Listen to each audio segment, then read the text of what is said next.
السلام علیکم ورحمۃ اللہ وبرکاتہ۔ الحمد للہ وکفی وسلام علی عبادہ الذین اصطفی والتقی والعفاف والغنی۔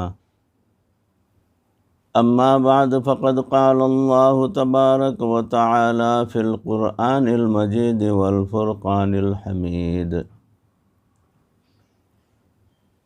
فأعوذ باللہ من الشیطان الرجیم، بسم اللہ الرحمن الرحیم۔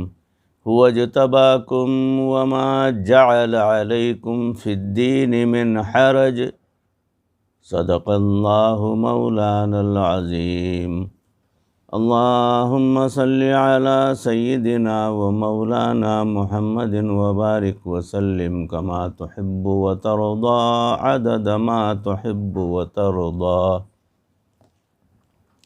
محترم و مکرم حاضرین، ناظرین، بھائیوں، بزرگوں اور دوستوں، معزز خواتین، ہماری ماں بہنوں، تصوف کے عنوان سے جو سلسلہ چل رہا ہے اس میں موضوع چل رہا ہے یقین کامل اور اعمال صالح کے ثمرات۔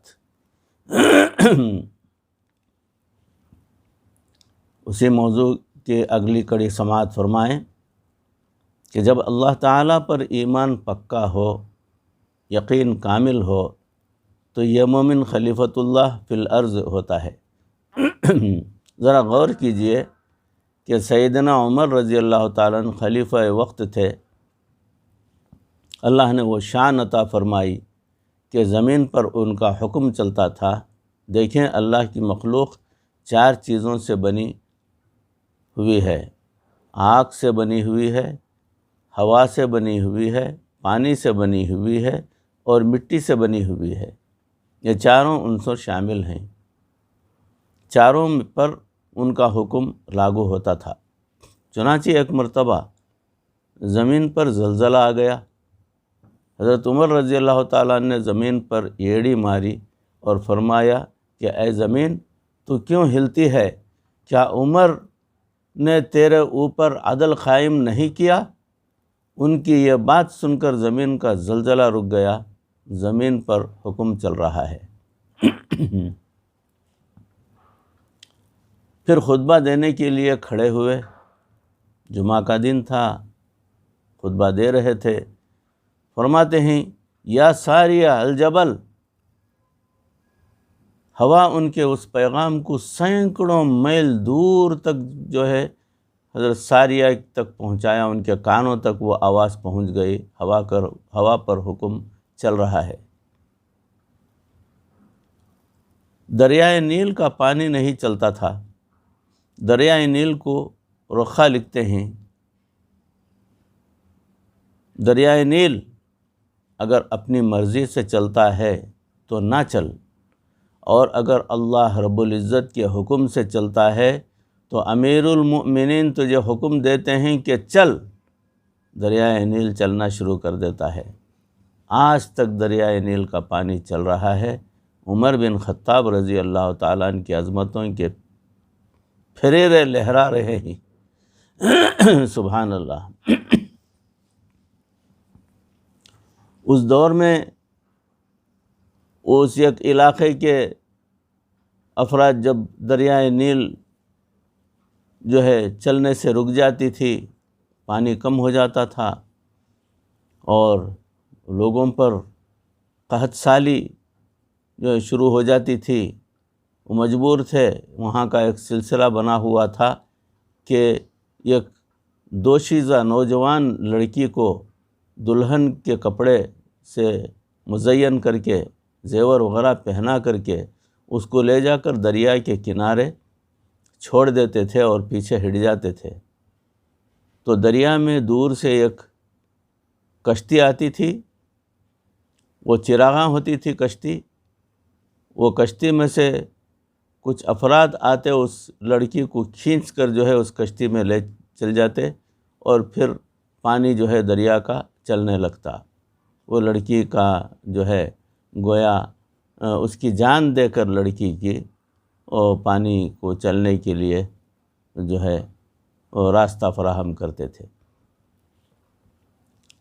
جب حضرت عمر رضی اللہ تعالیٰ نے یہ سنا کہ ہر سال ایک نوجوان دوشیزہ کو سمندر کے حوالے کیا جاتا ہے، اس کی جان قربان کی جاتی ہے، تب کہیں جا کر پانی جو ہے چلنا شروع ہو جاتا ہے، تو حضرت عمر رضی اللہ تعالیٰ نے صرف کاغذ کے چھوٹے سے پرزے پر انہوں نے اتنا ہی لکھا کہ اے دریا،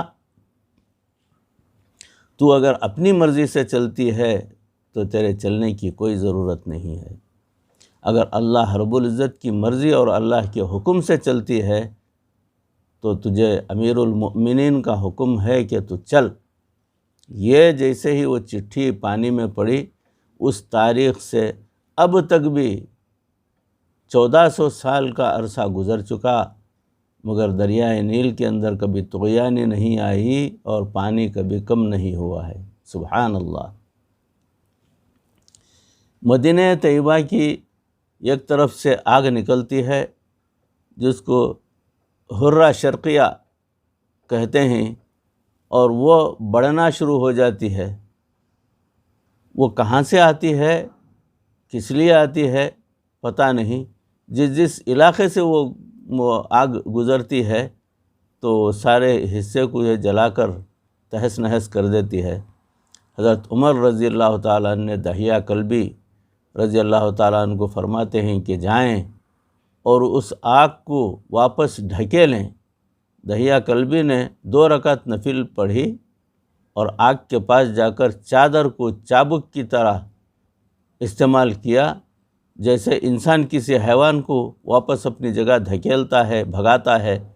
وہ چادر کے ذریعے آگ کو چابک مارتے گئے اور آگ کو واپس دھکیلتے گئے، حتیٰ کہ جہاں سے آگ نکلی تھی بالکل وہیں واپس چلی گئی اور پھر کبھی نہیں آئی۔ سبحان اللہ۔ تو دیکھیے، ایمان کے بنانے کی وجہ سے ہوا پر حکم چلتا ہے، پانی پر حکم چلتا ہے، زمین پر حکم چلتا ہے، آگ پر حکم چلتا ہے۔ یہ ہے شہنشاہی۔ اصل شہنشاہی تو یہی ہے۔ اسی لیے کہنے والے نے کہا کہ بندہ جب اللہ کے در پر جھکتا ہے اور نیک اعمال کرتا ہے تو اللہ فقیری میں اس کو شاہی کا رنگ عطا فرما دیتے ہیں۔ چنانچہ صحابہ میں سعد بن ابی وقاص رضی اللہ تعالیٰ عنہ اپنی فوج کے ساتھ جا رہے تھے۔ آگے دشمن کی فوج ہے اور درمیان میں دریا ہے۔ اللہ کی شان دیکھیے، انہوں نے اپنے گھوڑے دریا میں ڈال دیے اور گھوڑے چلتے چلتے بالآخر دریا کے دوسرے کنارے تک پہنچ گئے۔ اللہ اکبر کبیرہ، پانی نہیں گویا زمین، ایسے چل رہے تھے، دریا کے دوسرے کنارے تک پہنچ گئے۔ اور آگے جا کر انہوں نے پوچھا کہ کسی کی کوئی چیز دریا میں گری تو نہیں؟ ایک صحابی نے کہا کہ میرا لکڑی کا پیالہ تھا، وہ دریا میں گر گیا ہے۔ دریا کو حکم دیتے ہیں کہ وہ لکڑی کا پیالہ واپس کر۔ ایک پانی کی لہر آتی ہے اور لکڑی کے اس پیالے کو بھی کنارے پر لا کر چھوڑ جاتی ہے۔ سبحان اللہ۔ لگا تھا تو جب نارا تو خیبر توڑ دیتا تھا، حکم دیتا تھا دریا کو، رستہ چھوڑ دیتا تھا۔ تو ایمان بنانے پر اللہ رب العزت بندے کو دنیا میں بھی ایسی کامیابی عطا فرما دیتے ہیں۔ یہاں پر طالب علموں کے لیے کچھ علمی نکات ملاحظہ فرمائیں۔ تو جو بچے تعلیم حاصل فرما رہے ہیں، یعنی دین کی خصوصاً، ان کے لیے کچھ نکات ہیں۔ ایک بنی اسرائیل نے دریا عبور کیا تھا اور ایک صحابہ کرام رضی اللہ عنہم نے دریا عبور کیا تھا۔ دونوں میں فرق دیکھ لیجئے، دل کے کانوں سے سنیے توجہ کے ساتھ۔ جب حضرت موسیٰ علیہ السلام دریائے نیل کے کنارے پر پہنچے، پیچھے فرعون اپنا لاؤ لشکر کے ساتھ آ رہا تھا۔ قال اصحاب موسیٰ انا لمدرکون، کہا موسیٰ علیہ السلام نے کہ اب ہم پکڑ لیے گئے، اب ہم دھر لیے گئے، اس وقت ایک یقین بھری آواز اٹھی۔ سیدنا موسیٰ علیہ السلام نے کیا فرمایا؟ اِنَّا مَعِیَ رَبِّی سَیَہْدِینِ، میرے ساتھ میرے رب کی معیت ہے، ضرور راستے کی رہنمائی پروردگار فرمائیں گے، میرا اللہ میرے ساتھ ہے۔ تو دیکھیں سیدنا موسیٰ علیہ السلام نے معیہ کا لفظ استعمال کیا، میرا رب میرے ساتھ ہے، تو معلوم ہوا کہ نبی صلی اللہ علیہ وسلم کے ساتھ اللہ تعالیٰ کی معیت تھی۔ چنانچہ اللہ رب العزت نے دریا میں راستے بنا دیے، 12 راستوں سے 12 قبیلے راستہ پار کر گئے۔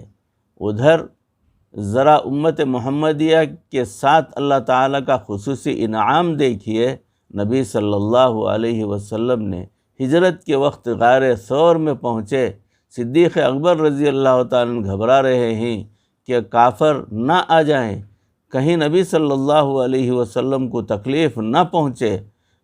ماں کو جب جس طرح بچے سے محبت زیادہ ہو تو اس کے لیے پریشانی بھی زیادہ ہوتی ہے۔ صدیق اکبر رضی اللہ تعالیٰ عنہ کو نبی صلی اللہ علیہ وسلم سے محبت زیادہ تھی، تو اس کے لیے پریشانی بھی زیادہ تھی۔ تو جب نبی صلی اللہ علیہ وسلم نے دیکھا کہ صدیق اکبر رضی اللہ تعالیٰ عنہ زیادہ پریشان ہیں، تو قرآن کی آیتوں میں کیا کہا گیا؟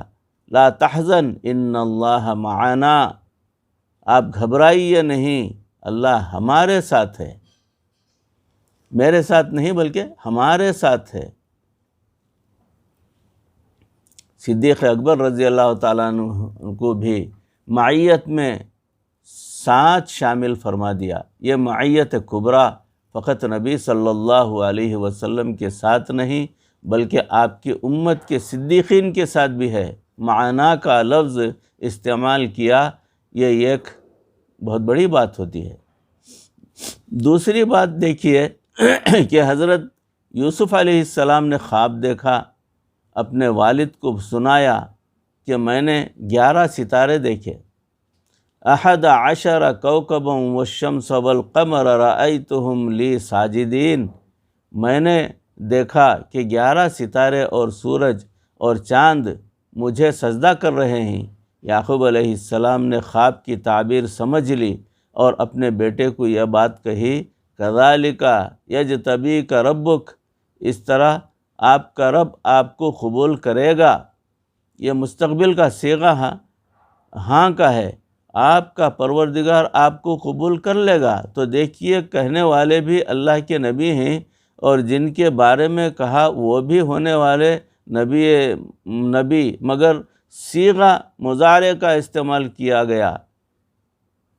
یجتبیک ربک، تیرا پروردگار تجھے اپنے لیے خاص کر لے گا۔ لیکن جب اس امت کا معاملہ آیا تو اللہ رب العزت نے حال کا صیغہ بھی استعمال نہیں فرمایا۔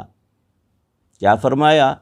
هو اجتباکم، وہ پروردگار جس نے تمہیں اپنے لیے خاص کیا، ماضی کا صیغہ استعمال کیا، اللہ تمہیں چن چکا ہے اپنے لیے۔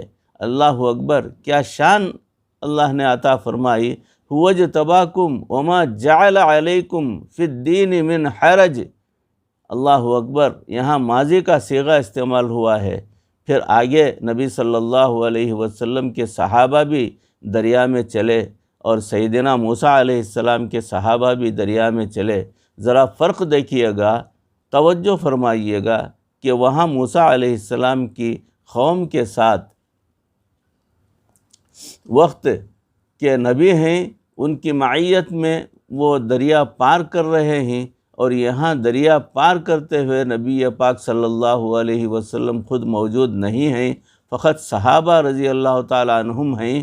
ذرا فرق دیکھیے، وہ وقت کے نبی کی معیت میں چل کر جاتے ہیں اور دریا اتر جاتا ہے، یہاں نبی صلی اللہ علیہ وسلم نہیں ہیں، فقط صحابہ ہیں۔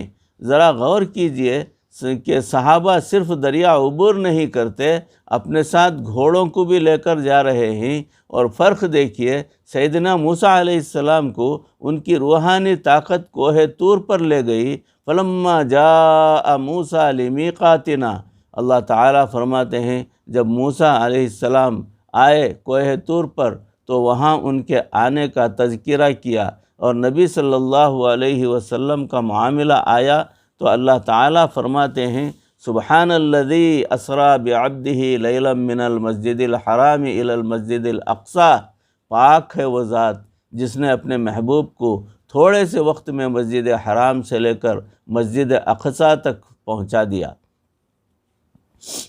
وہاں آئے جہاں بلائے گئے۔ ایسے ہی ہوتا ہے، بعض لوگ ملنا چاہتے ہیں، ان کو خطاب دے دیا جاتا ہے بھائی آپ ہمارے گھر ملنے کے لیے ضرور آ جانا، اور کبھی کوئی بچپن کا محبوب کلاس فیلو مل جائے گا تو بندہ ہاتھ پکڑ کر کہتا ہے گھر چل یار، چل میرے ساتھ، آج مل کر کھانا کھاتے ہیں۔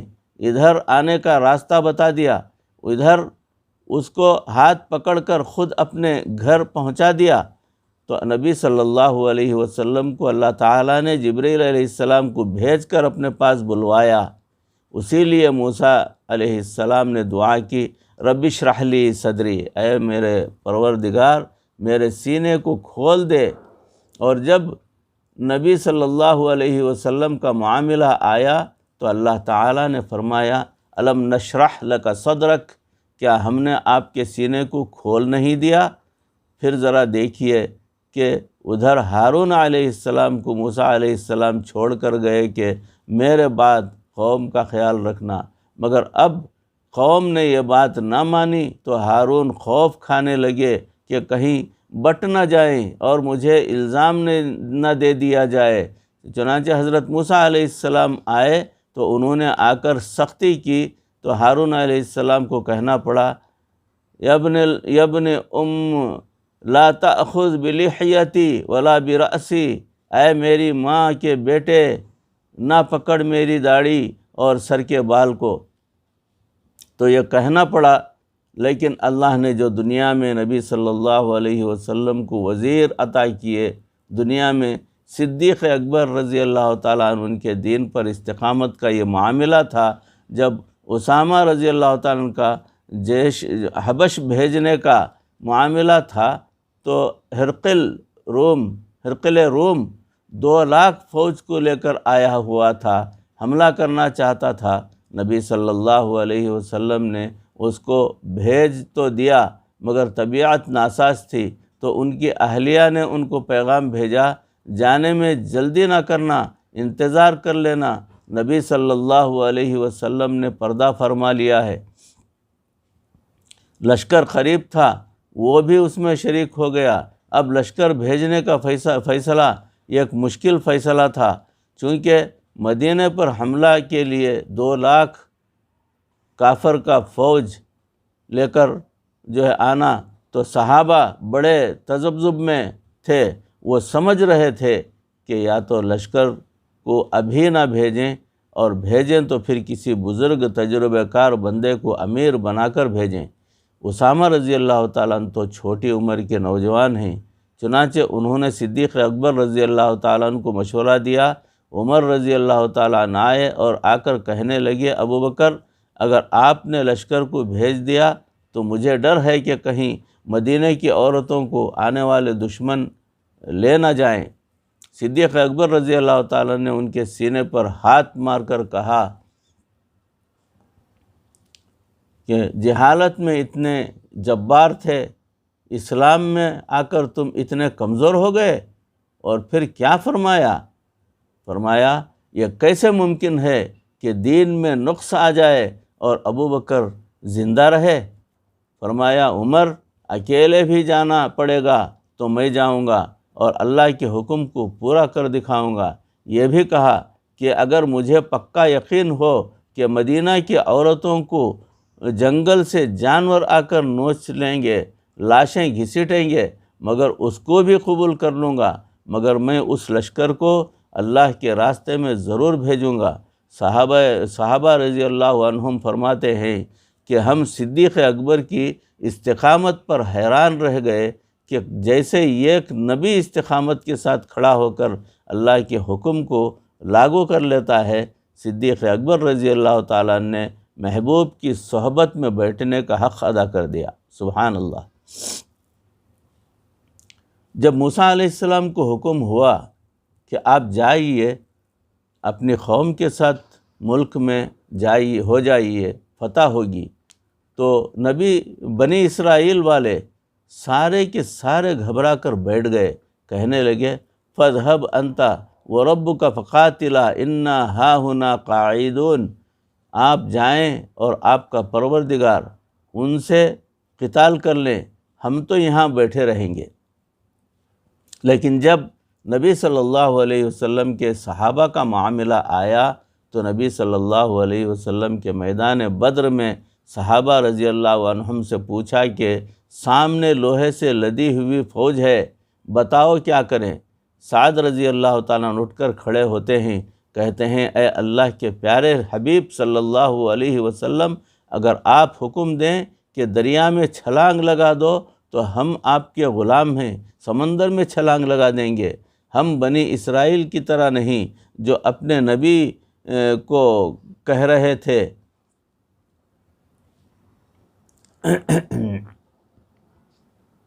کہ آپ جائیں اور آپ کے رب جائیں قتال کریں، ہم یہاں بیٹھے ہیں، ہم ساتھ چھوڑنے والے نہیں ہیں، ہم تو جانے لٹانے والے ہیں۔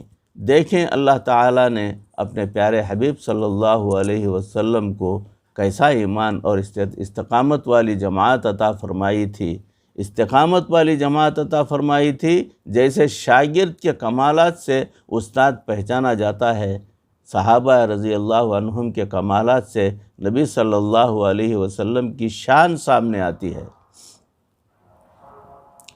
تو ہمیں اگر اچھی زندگی گزارنی ہے تو ہمیں اپنے اوپر محنت کرنی پڑے گی، اور یہ محنت ہم کیسے کر سکتے ہیں؟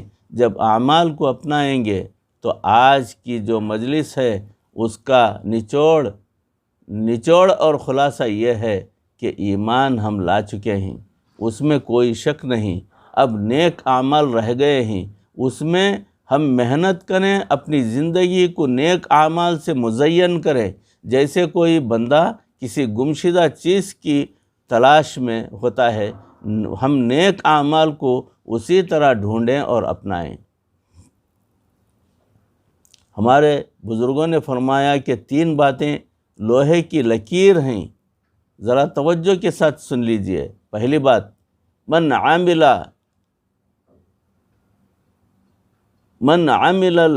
آخرتہ کفاہ اللہ امر الدنیا، جو آدمی آخرت کے لیے عمل کرتا ہے اللہ تعالیٰ اس کے دنیا کے کاموں کے لیے کافی ہو جاتا ہے۔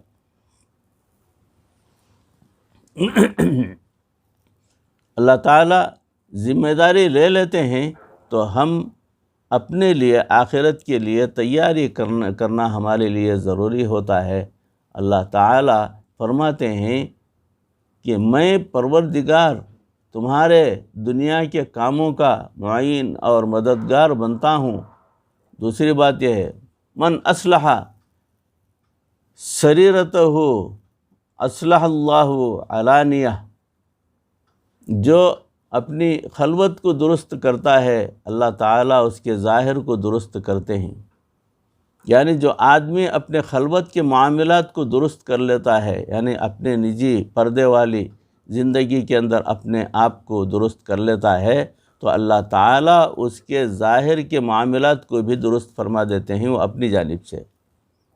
تیسری بات سماعت فرمائیں، من اصلح فی ما بینہ و بین اللہ اصلح اللہ ما بینہ و بین الناس، جو اپنے اور اللہ تعالیٰ کے درمیان تعلق درست کرتا ہے اللہ تعالیٰ اس کے اور اس مخلوق کے درمیان تعلق کو درست رکھتے ہیں۔ جو شخص اپنے اور اللہ تعالیٰ کے درمیان کے تعلق کو اچھا کر لیتا ہے اللہ تعالیٰ مخلوق کے دلوں میں اس کی محبت ڈال دیتے ہیں، اور اس کے اور مخلوق کے درمیان کے تعلق کو بھی اللہ تعالیٰ اچھا کر دیتے ہیں۔ تو معلوم ہوا کہ محنت تو ہمیں اپنے اوپر کرنی چاہیے۔ اگر ہم اپنے باطن کو ٹھیک کر لیں گے، اللہ تعالیٰ ظاہر کو ضرور ٹھیک کر دیں گے۔ اگر ہم اپنے اور اللہ کے درمیان تعلق کو ٹھیک کر لیں گے، اللہ تعالیٰ ہمارے اور بندوں کے درمیان تعلق کو ٹھیک کر دیں گے۔ اگر ہم اپنی آخرت پر محنت کر لیں گے، اللہ تعالیٰ ہمارے دنیا کے کام سنوار دیں گے۔ تو محنت کا میدان کون سا بنا؟ اپنی ذات بنی۔ اس لیے آج ہماری نگاہیں دوسروں پر پڑتی ہیں، ان کے عیب ڈھونڈتی ہیں۔ کاش یہ آنکھیں بند ہو جاتیں، یہ نگاہیں اپنے سینے پر پڑتیں کہ میرے اپنے اندر کیا چھپا ہوا ہے۔ یہ گردن جھکانا بڑا مشکل ہو گیا ہے، گردن کھڑی رہتی ہے، اس میں سریا ہوتا ہے، آنکھیں دوسروں کو دیکھتی ہیں، اپنے پر نظر نہیں پڑتی۔ بہرحال لب لباب یہ نکلا کہ چیزوں کے اندر تاثیر یہ انسانی تجربہ ہے، اور اعمال کے اندر تاثیر یہ خدائے وعدہ لا شریک کا وعدہ ہے۔ جناب، اپنے تجربے سے زیادہ خدا کے وعدے پر بھروسہ کرنا چاہیے۔ اگر ہم اپنے تجربے کے تحت بجلی کو ہاتھ نہیں لگاتے، اپنے تجربے کے تحت زہر نہیں پیتے، دور رہتے ہیں کہ یہ نقصان دینے والی چیزیں ہیں، تو پھر خدائی وعدہ تو یہ ہے گناہ کرو گے تو عذاب پاؤ گے۔ ہم گناہ سے کیوں نہیں بچتے؟ لہٰذا ہمیں چاہیے کہ ہم گناہوں سے بچیں، اللہ کی ناراضگی سے بچیں، اور اپنے آپ کو محفوظ کر لیں۔ یہ جو انسان کے گناہ ہیں، اللہ ان کے اوپر اپنی ناراضگی جتلاتے ہیں۔ خود پروردگار ان گناہوں سے ناراض ہوتے ہیں۔ اللہ رب العزت ہمیں ان گناہوں سے بچائے، اور اللہ کی ناراضگی کا قہر ہم پر نہ پڑے، اللہ رب العزت کا کرم ہم پر ہو جائے، اللہ کے فرما بردار بندے ہمیں بنا لے۔ یہ بھی اللہ ہی کے اختیار میں ہے۔ اے پاک پروردگار، ہمیں تیرے اپنے اور سچے بندے بنا لے، دنیا اور آخرت کی بہتریاں ہمیں عطا فرما، ہمیں جنت میں جانے والے بندوں میں شامل فرما، ہمارے ماں باپ کی مغفرت فرما، ہمارے اکابرین کی مغفرت فرما، ہمارے مرحومین رشتہ داروں کی مغفرت فرما، ہمارے اساتذہ کی مغفرت فرما، ہمارے شیوخ کی مغفرت فرما۔ اے اللہ، مرتے دم تک کسی کا محتاج نہ بنا، ایمان پر ہمارا خاتمہ فرما۔ وآخر دعوانا ان الحمد للہ رب العالمین۔ السلام علیکم ورحمۃ اللہ وبرکاتہ۔